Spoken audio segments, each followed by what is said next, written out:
staying engaged, staying connected with your friends and family, that whole notion of social engagement. Twyla Tharp, famous choreographer here in the US, and she's written books about successful aging, and she still does choreography and she teaches. And she said her secret is nonstop engagement. Don't stop. Just a little taster of what is coming up on the show. But first, please do like this video and subscribe to the channel. And also tell your friends and family about this podcast. Please let us know in the comments if you would like to hear any particular topic in relation to sleep or health. And I will create a show especially for you, just for asking the question. So let's get on with the show.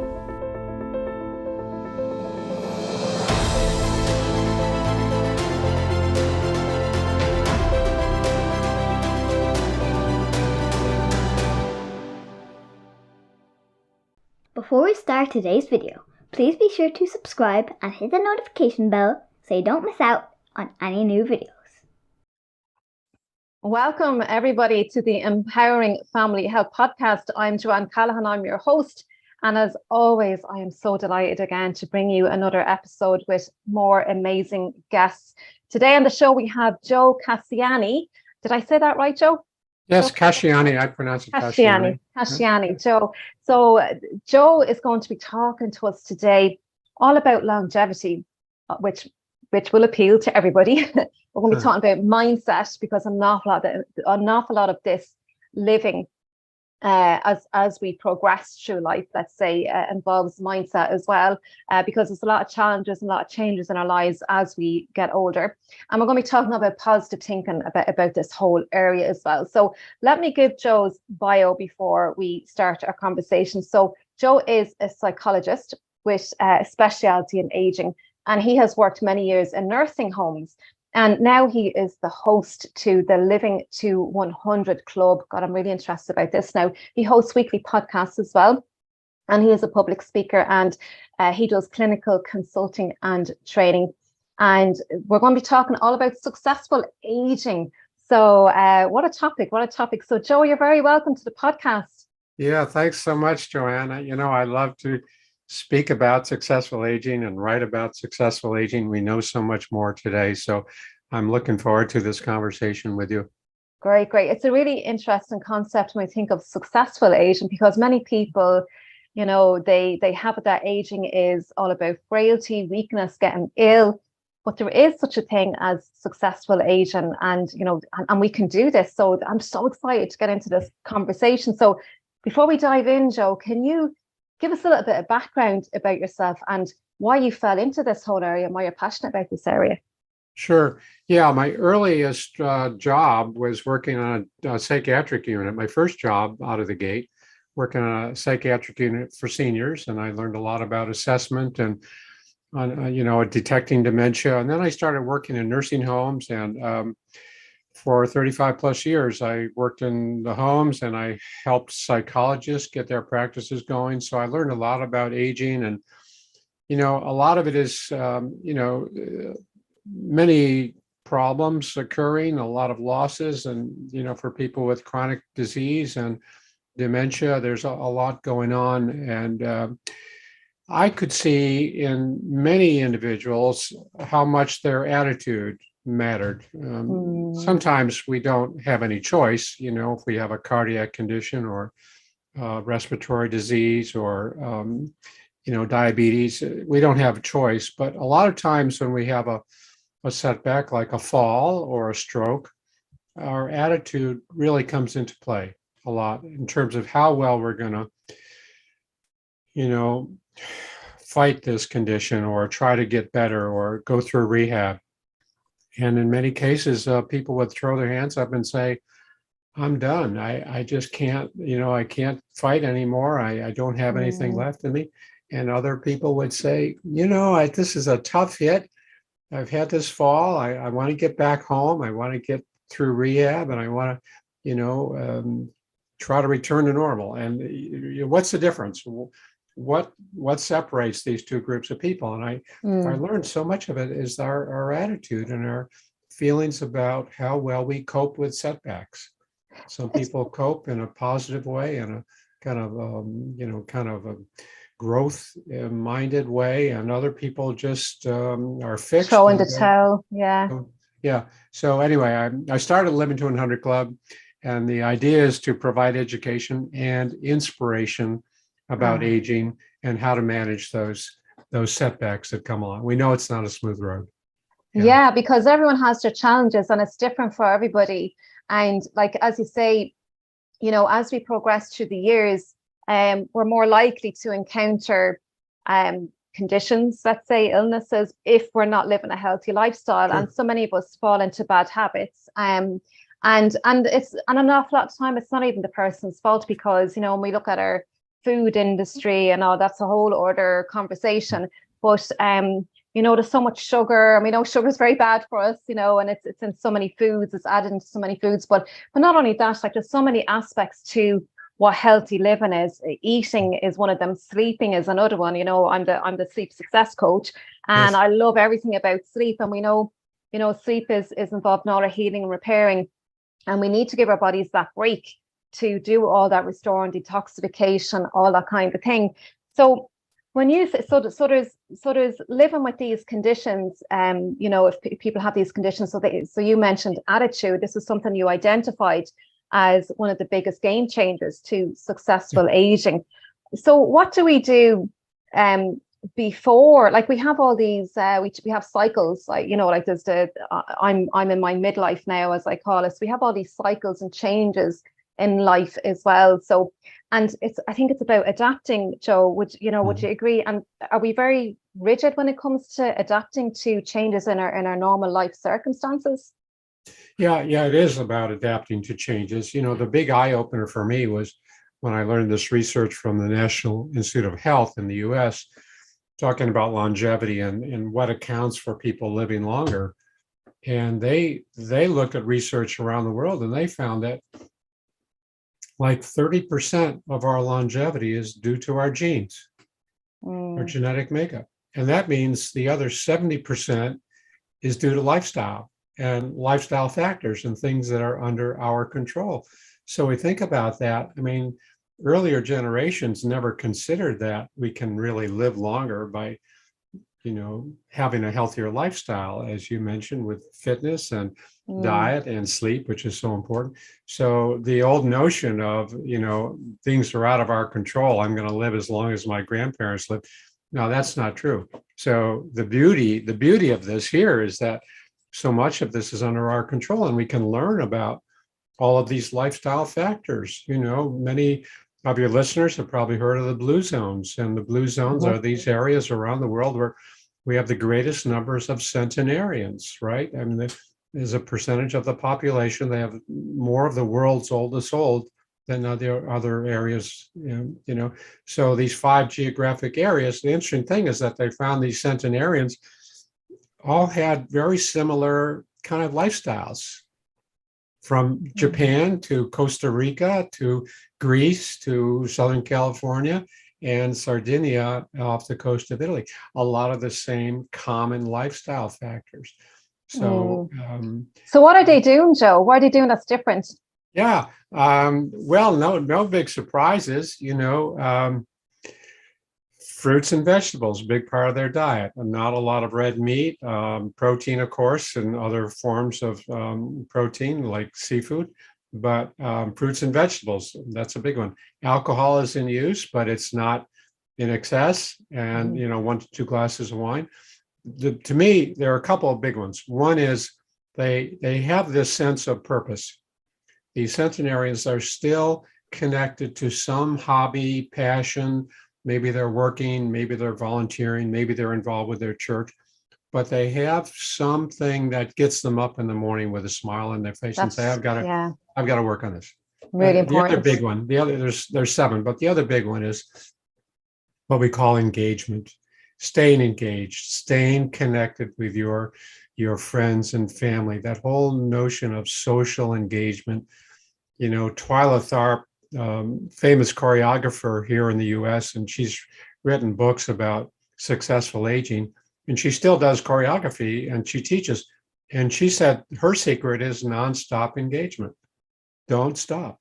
I mean, Yeah. we retire and sometimes we start to retreat and pull back, and that's not so healthy. We do need to stay connected. That's very powerful, Joe, because, you know, back in the day, thousands of years ago, you know, when we were roaming the earth and when we settled in our villages and all of this, you know, they said that the village actually raised the child, you know, and that sense of belonging and community. And that's very, very powerful, because as human beings, we need to feel that safety and that belonging as well. And that's we're wired that way from thousands of years ago. So I really get how the social engagement can help us and release all those hormones and neurotransmitters and everything in our bodies that we absolutely need. And the sense of purpose that you mentioned as well. So it's really something that gets us up out of bed in the morning, something to live for, basically. So you could call that our spirituality as well, or something bigger than us, you know, a sense of purpose. And as human beings, would I be right in saying, Joe, I believe that as human beings, we were wired to help each other. So again, back to this community. So this sense of giving and helping other people as well. So the sense of purpose is your service. Like your service in the world. Yeah, and the whole notion of kindness and, you know, being concerned about others and giving to others and reaching out and, you know, offering to help and whatever it is. And we underestimate the power of helping other people. I just read some research about that. When we do help people, the recipient is so much more grateful than we think, than the giver thinks they are, right? So that whole notion of kindness, and it's so powerful. It makes them feel like they matter. They really matter. Yeah. And that's the power, because we all want to feel that we're worthy and we're important. And again, back to the belonging again. So that's really important as the human race. So you mentioned that longevity is 30% of the genes and 70% lifestyle. That's incredible. So isn't that great? It's incredible. So it brings it back into our, like, the ball in our court then. So we're responsible, if you like, right? So no more excuses. So my mother had heart disease, so therefore I'm going to get it, because a lot of people already anticipate this before it's even happened. And the very thought of anticipating is the thing that's given it to them, because our brain is so powerful. What would you say to that? Yeah, that is so powerful, because it does. It puts the ball in our court. These things are now under my control. And, you know, there's an extension of this research, and I'm learning about it. A collection of articles it's called the Lancet Commission in the UK. And they're looking at dementia, and they're finding that, we've got a lot of different dementias, Alzheimer's and Lewy body and vascular dementia, and that's about 60%. That's hard to prevent. But there's another 40% of dementias that fall on this continuum of preventable disease. That's big. And isn't that amazing? 40% of people around the world who might get dementia may have preventable, treatable conditions. And they've identified these risk factors. No big surprise, you know, things like obesity, smoking, diabetes, even hearing loss can contribute to that confusion and disorientation that looks like dementia. Depression is another risk factor. People who are depressed, they lose their initiatives, decision-making, concentration, their mood is low, and it appears, we used to call it pseudo-dementia, like a false dementia, and it's very preventable, very treatable, very reversible. So, you know, we think about a lot of these conditions that, you know, we used to think were inevitable with old age, and they're not. That's the beauty of this. They're not. Dementia is a big one, isn't it? I mean, like, I don't know what the statistics are, but they're quite big. You know, well, like you said, what was it? 40% of dementia is preventable. And there's a lot of people who do encounter dementia as they go into old age. And there's a lot of ways that we can prevent this. Can I just talk about hearing loss? Can you expand on that one a little bit? Because I think I heard you talking a while ago, a couple of months ago, about the hearing loss, and I never associated how hearing loss is contributed to dementia. Can you speak a little bit about that? Well, you know, we have to think about dementia. the word in itself doesn't say anything about the cause, right? Dementia means a general loss of cognitive abilities, kind of a diffuse or global loss of cognitive abilities. Some dementias are related to disease in the brain, like Alzheimer's, or mini strokes in the vascular, but other factors like hearing loss can produce a lot of the same symptoms, right? Disconnection from your surroundings, inability to participate, inability to communicate to others because you don't know what's going on.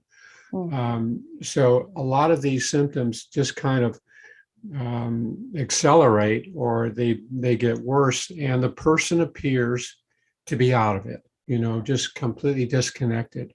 And it can progress to more severe conditions. Another example, and this one is kind of borderline, this wasn't included in the 12, but they said vision loss is very similar. When people lose their vision, they also develop these kind of limitations. And I'd have to review the description, but hearing loss was definitely associated with one of these preventable dementias. I could imagine it would you'd probably have some kind of paranoia, people talking about you if you can't you bet hear, yeah. and that can really take over, because your brain has to logically understand what's going on, and your brain will do all sorts to try and logically come up with all these stories, and this can lead to paranoia. I'm not a psychiatrist now or anything, Joe, myself, but I just imagine that it would lead to that. And the other thing that I can hear in all this as well is with the hearing and the vision.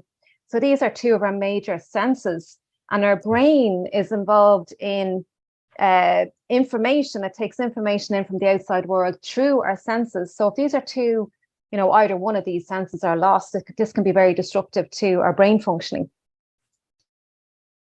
as part of our information that's been taken in from the brain.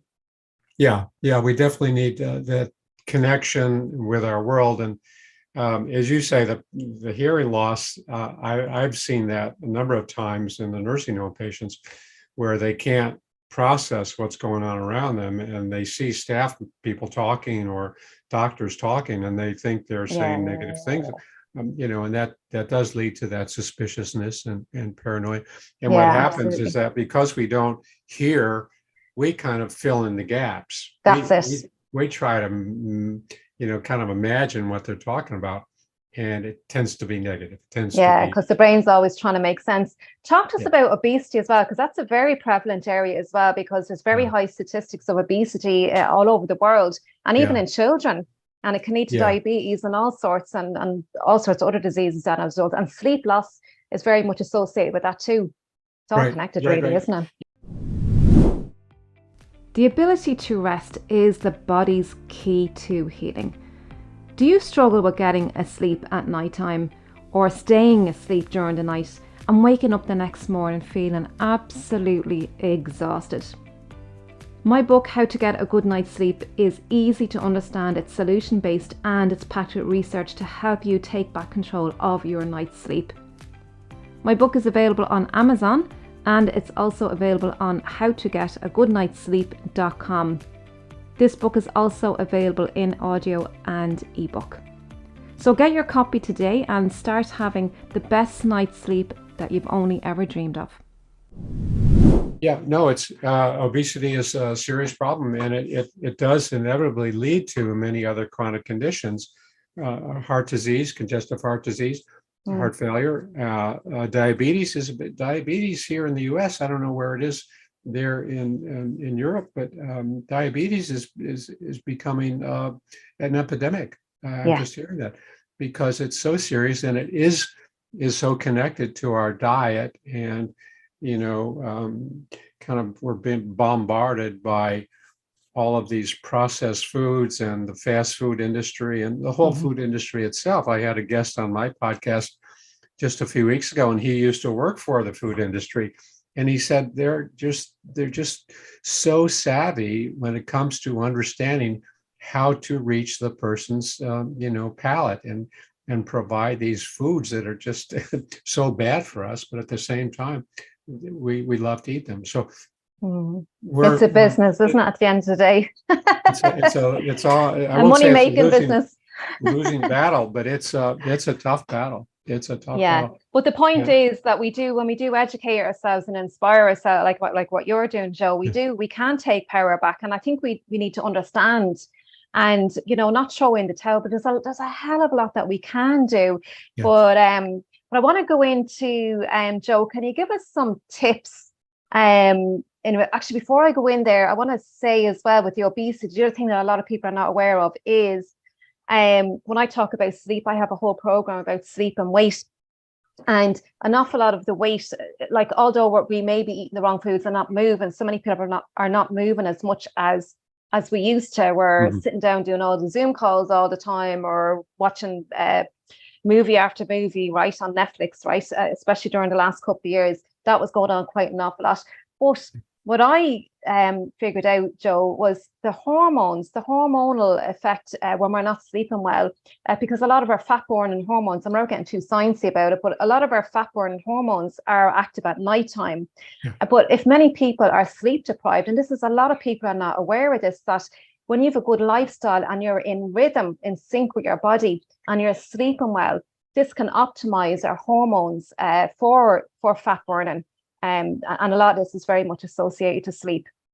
Yeah, I think that's true. And as well as I, better than I, about the cleansing process of the toxins in our brain during deep sleep. And if we don't get that proper deep sleep, we don't clear out a lot of these toxins in our system. And that contributes to just being unhealthy. I don't know if it's related to obesity or not, but I think the importance of deep sleep has been, we're finally getting the spotlight on this. And we used to think, well, if I have 5 or 6 hours of sleep a night, that's enough. Well, we know that's not enough. I mean, even the Blue Zones, the centenarians tell us that you need 7 to 8 hours of sleep a night. Yeah. And it does this. It's only been recently discovered, Joe, this clearing of the toxins in the brain, which may contribute to Alzheimer's, the beta amyloids and all the toxins. It's this detoxification process that happens in the deep sleep as well. So that's another element as well.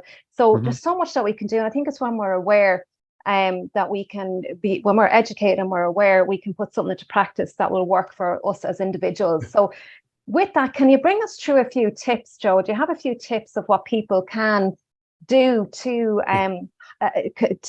get this successful aging? Sure. Yeah.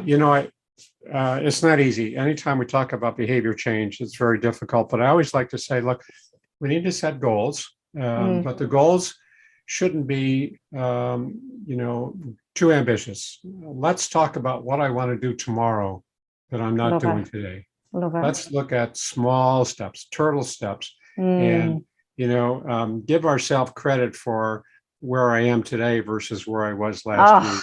Yes, because we don't want to make it too hard. Exactly. No, because we won't do it. 30 pounds. I want to lose 30 pounds. Great. That's a great goal, but it's very difficult. Tomorrow, I'm going to change my diet this little bit. And each time we take these little steps, we build up some confidence. We build up that feeling of success, and it creates momentum, and it gives us more confidence that I'm going to keep doing it. And that's where the behavior change comes in. So anytime we want to set a goal, look at tomorrow and give ourselves a pat on the back for what I'm doing better today than where I was in the past. But look at small goals. The other piece I'd really like to emphasize is our future should be bigger than our past. Motivational speaker by the name of Dan Sullivan said that, and it stuck with me. People are stuck in the good old days, the great memories, the whatever, holidays, family, good stuff. I'm not taking that away, but let's not live there. Let's live in today and where I want to be tomorrow. That's how we're going to keep moving forward and not staying stuck in our past. Yeah, because so many of us are living the same day every day, like what we did yesterday, as you say, and nothing's going to change if we keep doing the same thing, as they say. That's right. Sure. So taking on some, I love that. Small goals, do something small, because and we don't want to have an attitude of, oh, I have to do this now, because it takes a lot of willpower and a lot of energy to have willpower to do that. So I love that. That is brilliant. A small little goal, something achievable. It might even seem stupid, right? That it's so small, but that sense of achievement is so important to give us that motivation. I always say to people, I tell people to have a morning routine and create that morning routine, whatever way works for you. But one of the things I say is make your bed, right? And they're like, well, making your bed is an achievement. It's like, it's such an easy task, and you've started your day off with a sense of achievement already, That's so true. And the other saying is, when you own the first hour, you own the day. Oh, yes, absolutely. Right. Yeah. We put that in control, that first hour, and everything is now it's under our control. We're not drifting. Yeah, absolutely. Because when there's a lot of people, when I talk about sleep again, and sleep is so important and it goes into every single area of our life, right, including age and when we progress through those years. But I say to people, it's not the sleep process. Sleep is a natural process. Your body knows what to do to sleep. But if you're preventing your body from making that switch, so there's a switch in the brain, the nervous system, it involves the nervous system. And so many of us have so much stress in our lives. We're so distracted, we've worries. Again, it's living in the past and, worrying, anticipating what could go wrong, and we catastrophize. Yes. And we think, the worst possible outcome, because that's what our brain does to prepare us. So I say to people, manage your day well. So I love what you said about setting yourself up in the morning, because it's about managing your day well, taking plenty of rest during the daytime as well. Now, I am a fan of naps, but not too late in the evening. But, manage your day and have plenty of rest. And rest could look like, you could be somebody who know where your energy is zapped from you. So if you're spending too much time around people that are annoying you or complaining, take a rest from that. So that's what rest does. Rest applies to all different areas of your life. So be aware of that, because your energy can be zapped in so many different areas. So know what works for you and for your body. And then the stress levels will reduce dramatically, enabling your body to process naturally into sleep more easily. So I love that. That's very, very powerful. Is there any other tips or things that we can do, Joe, that will help us to reduce our stress in our lives, I suppose, and increase our longevity? Yeah, a lot of it is our attitude and how we label events that happen to us, how we interpret an event. Maybe we trip off the curb and we sprain our ankle, or a good friend moves away. How do we explain these events? And there was a famous Roman philosopher by the name of Epictetus, and I always remember this line. He said, "We are disturbed not by events, but by the views we take of these events." Oh, nice. So a single event can have many different interpretations. How do we label it? And the person with some positive, thinking style is going to interpret it different from the person with a negative thinking style. If we're looking for the good things, we'll find them. If we're looking for the bad things, we'll find those too. So which are we looking for? Brené Brown, you've heard of Brené Brown. It reminds me of, she said, don't go looking for evidence about something that you believe, because you'll always find it. Yeah, you'll always find it. You'll always find it. It just reminded me of that. Yeah. But I love that. So it's about how we perceive things. It's that story we make up in our minds. Yeah, how we label an event, how we explain it to ourselves. Oh no, this is another one. I'm always hitting with these things. Or this is a tough one. I'm going to get through this one too. So how do we explain that to ourselves? Can I invite your listeners to visit my website? They can download a 20-page document on my strategies for living well. livingto100.club, not .com or .org, livingto100.club. You can sign up for my email list and get announcements about our weekly podcast, and download a free copy of this 9 tips. Yeah, and that's great. Thank you, Joe, for that, because that's some valuable information. And do visit Joe's website as well, and listen to his podcast, subscribe to his podcast. Are you on YouTube as well, Joe? I am. I'm trying to do a little bit more on YouTube. Yeah. Yeah, okay, great. Because I've dipped into a few of your shows as well, and there's some valuable information there. So I do encourage people to listen to that if you're interested in successful living, which I'm sure we all are. So Joe, we're coming to the end. And just to wrap up, can you leave us with an empowering thought, I suppose, or just to summarize everything that we've talked about today, with some empowering message that you can leave our listeners with, something that they can do? Yeah. Well, I always say, don't wait for the mood to lift. Don't wait for your attitude to change. You have to get out and engage in that new behavior, and your mood will follow. Don't wait for the mood to lift, and you have to just take that step. Jump into the pool, knock on the door, open the door, whatever it is, because it's going to come from us. It's our own initiative. And don't wait for people to knock on our door and say, hey, would you like to, we have to go knocking on the door. We have to open the new doors. That's where the excitement comes. That's where our opportunity comes. And that's where our energy comes as we reach out to these new things. I love that. And, it's like, don't wait for permission from other people. You deserve it and you're worthy of it, I think. And it can be scary, but it can be so rewarding, Joe, on the other side. Step out of that comfort zone. Step out of that comfort zone. How can people work with you, Joe? What kind of courses or how do you work with people? Well, I do offer some one-on-one coaching if people want to contact me about that. I do a lot of clinical training and consulting. I run a lot of small discussion groups.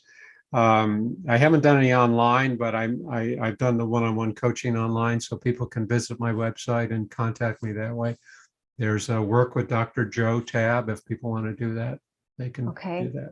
Yeah. Great. So living to100.club is your website.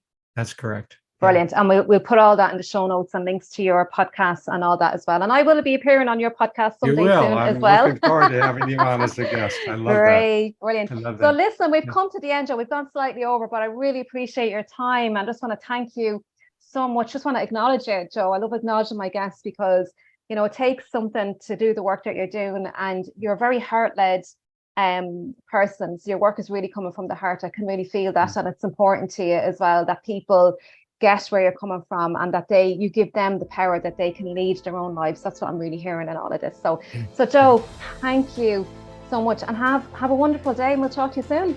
Oh, thank you so much. You're very welcome, Joanne, and keep up the good work. All right. Thank you, Joe. Thank you. Okay.